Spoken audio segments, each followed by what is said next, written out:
Hey everyone, this is GregGT. I'm an author of the GTOBase MTT library, which is by the way still free for everyone, as well as 6max cache and heads-up cache sections. And besides the GTO solutions, GTOBase also includes a very handy GTO Trainer. And in one of my previous streams with my loyal audience, I fought an unfair battle against the unbeatable AI. And let's see what came out of it.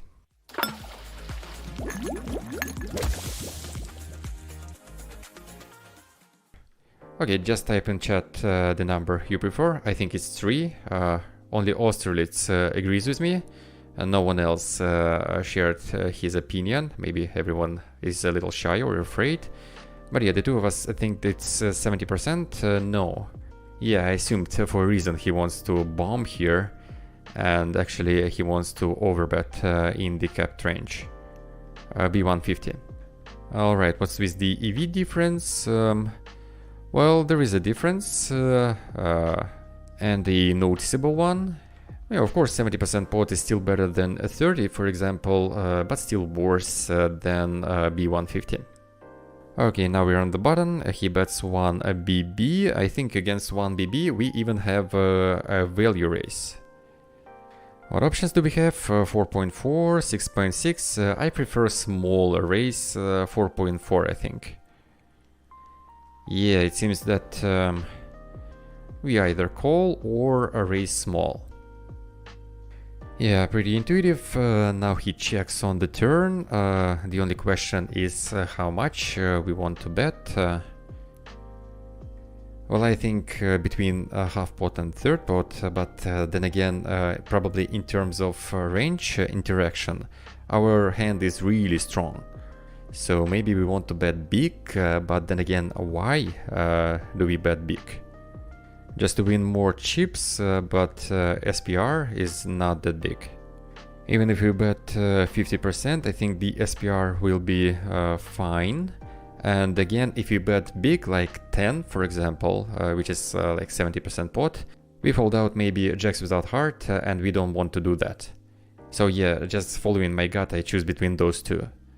And yeah, maybe he bets like smaller with a heart, since we don't need that much protection, and bigger with like ace jack of spades. Well, I don't know, let's go for option number 2. Oh shit, I'm nailing it.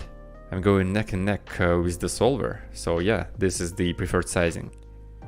And yeah, of course, in terms of EV, there's no much difference between a third pot or a 70% pot or a half pot, but still nice to guess right. And on the river, I believe we can shove for value. I don't think he's gonna check ace queen. And what bluffs do we have? Queen jack, king jack, king 10 with a heart, things like that.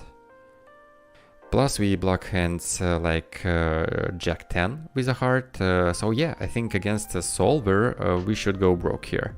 But again, against a human player I would certainly check. But against a solver, on the other hand, yeah, he has hands like, he can have hands like ace deuce, ace 4, ace 5, ace 6.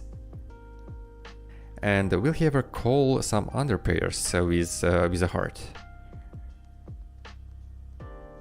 Well, maybe he will, although, Alright, let's shove and see.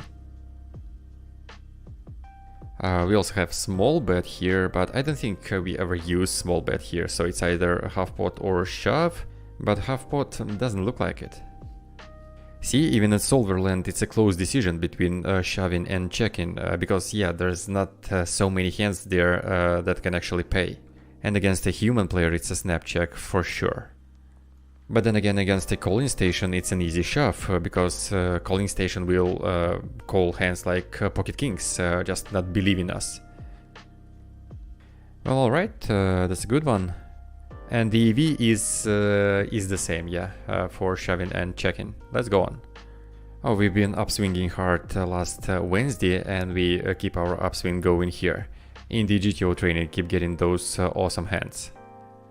Well, it looks like raising, but then again we are in position and we don't want to raise a lot in position, right?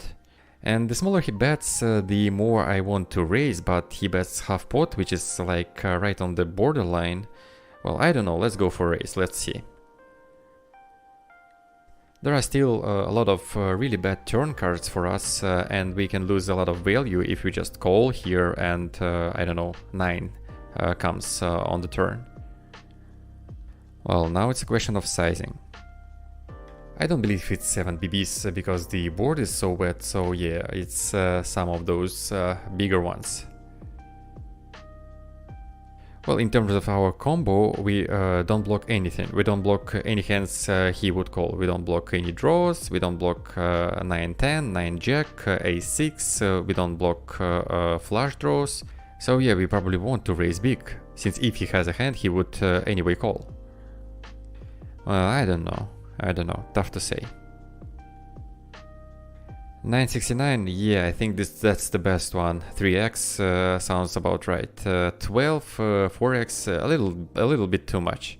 We are not that deep to go for 12. Yeah, let's go with 3x. Oh, okay, he prefers to raise smaller, and he still calls a lot, 81%. So position allows us to not raise as much. But then again, it is only good against the guy who can bluff in spots like that. If our opponent's c-bet is really low, we can raise and stack off. He often has a hand. And in terms of EV difference, well, yeah, it's a mistake, not a big one, in my opinion. But Solver says that it is a mistake and we lost some EV. He bets big, this one is definitely a call, no raising here. Yeah, we only call, we never raise, and we also never raise with our entire range. So our entire range plays either call or fold in this spot against this particular sizing, because he bets quite big. And he bets again on the turn. Well, again, I think we want to call because we are in position. We don't want to fold out ace-x hands, any bluffs. Well, yeah, the board is scary and the queen on the river would be a disaster card. But I don't think we want to raise here at all. Well, at least with this hand, since we do not beat his straights. And we don't block it either, so for me it's pure call. Call is a fine option, but not the only fine option. We can also raise. I think it's because he bets third. The bigger the bet is, the less we raise. But yeah, all in all, call is a good option. And when he bets 7, it's an easy shove, I believe. How much does he have left? He has 7. Oh no, he has 20 behind. So it's a block bet. I don't believe he would block bet with a straight. He is incentivized to shove straight himself. So we definitely can get some value.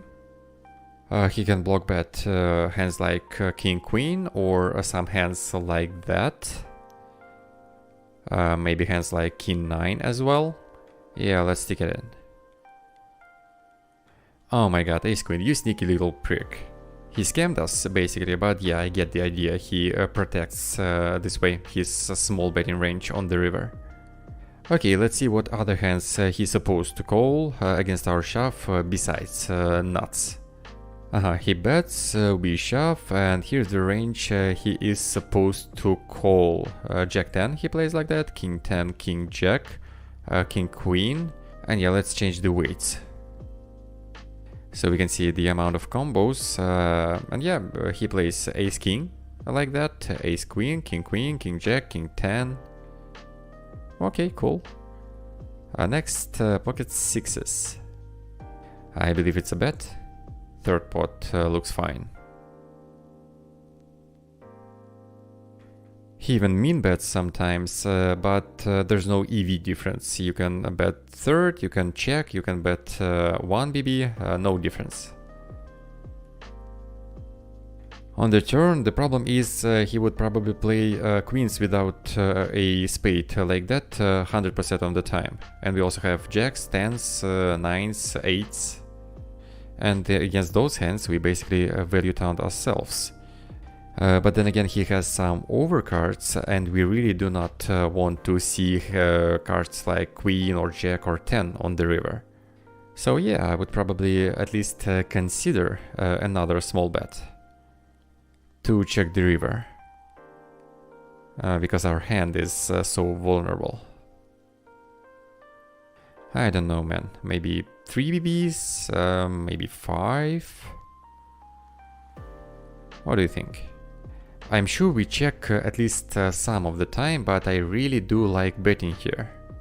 Okay, I will be a little crafty here. I choose check, which is, I am almost sure, a correct option. And yeah, I am right. And let's see what's with the betting. Okay, it's 95% check back, and we only bet a little bit using big sizing. I believe he turns this hand into a bluff when betting 7.5 BBs. So the opponent probably starts folding out some hands. So let's take a look. What do we achieve by betting big? Well, I think he turns this hand into a bluff, but let's see. So he checks and we bet big. We bet 7.5.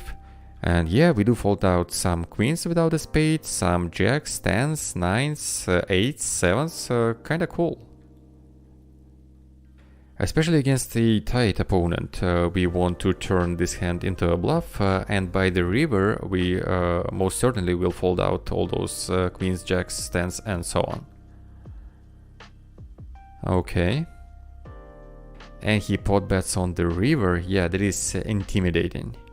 Well, against a human, I think it's a fold, since human players would not bluff as much, but against a machine, I think it could be a break-even call with some frequency. Because our range is quite capped. And again, we do not block many bluffs. I don't think he has a lot of small hands in his range, which he can use as a bluff. Maybe some 6-7 and 5-6 suited combos, but he would probably... no, he check called on the flop. Well, you know, probably this hand not as good as I thought it is, because we do block some 5-6 suited combos, which he would probably check call on the flop. So yeah, let's go with the fold then.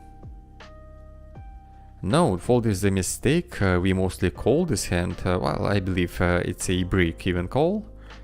Let's see. No, not a break-even one. Plus 0.25, even against a pot bet.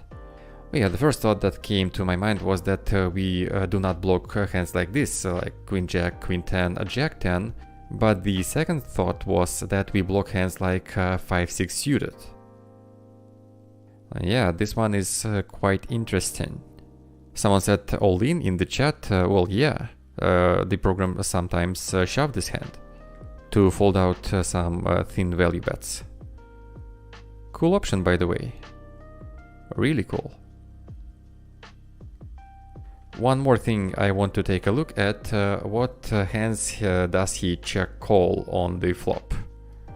Those 5-6 combos, I thought that he check calls a lot of those, and then when we get to the river, and the river is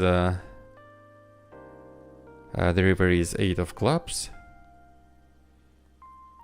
he bluffs all those combos, and he does bluff those, but he uses the smaller sizing.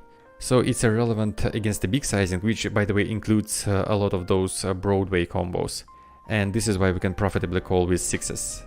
But of course, it's really hard to know things like that. What else do we bluff catch with 6s, 7s, some 8-7 combos? But those are break-even calls. Top pairs, and we actually fold some of those top pairs. So solver knows that pot bet is actually strong. Yeah, some king-jack combos without a spade, solver folds. And of course, everything that is 2-pair and better, we can easily call. Okay, and the chat says there is no reason using this sizing with overpairs. Well, solver has everything everywhere. As we saw in the previous hand, he balances out everything. Everywhere he has nut hands, bluffs. Ace deuce, I'm sure it's a check. Okay, checking is correct, but we can also bet sometimes. But yeah, check is the heaviest option, we mostly check. And again, we can use min bet here. And I think we should start bombing here on the turn. I think bets like three quarters of a pot. And in chat people say 75. Yeah, this one is intuitive. You kind of want to bet 75. Okay, you go with 75, I go with pot. Or even overbet. Yeah, you go with 75, I go with this huge overbet. Someone says pot bet in the chat, so 3 options, cool. Okay, it seems that everyone was right, but I was more right, so to say. We overbet 39% of the time. I believe we do that because our hand is really strong and we actually want to shove a lot on the river. But shoving on the river with SPR like 2 or around 2 is not very convenient, so we want to lower the SPR by the river so we can comfortably shove. But yeah, we can still bet half pot or 75%. But overbet is slightly better than pot bet. And on this river we do not have value anymore, so we probably do not want to bet. We played check on the flop, we bet on the turn. He would probably still call on the turn with hands like queen jack with double gutter. Yeah, since we've used overbet on turn, I think we check and we bluff catch. Someone says check fold on the river. I would prefer check calling with this hand. Well, against solver, I would prefer check calling. By the way, let's see how this whole spot looks. Very handy, by the way. You click here in the legend and you go straight to this spot in the solver. Alright, we check and he shoves. What then? Yeah, ace deuce is a pure call and a very profitable one. We fold ace-9, for example, because we block some of the open-enders that he can use as a bluff. And we call ace-deuce. King-jack we also call. King-jack of spades, wow, really? And what does villain bluff? What does he bluff with? Yeah, those queen-jack combos, those double gutters. Queen 9 suited, Jack 9 suited, 9-7 suited, 7-6 of spades, 6-5 of spades, 5-4 of spades. Alright.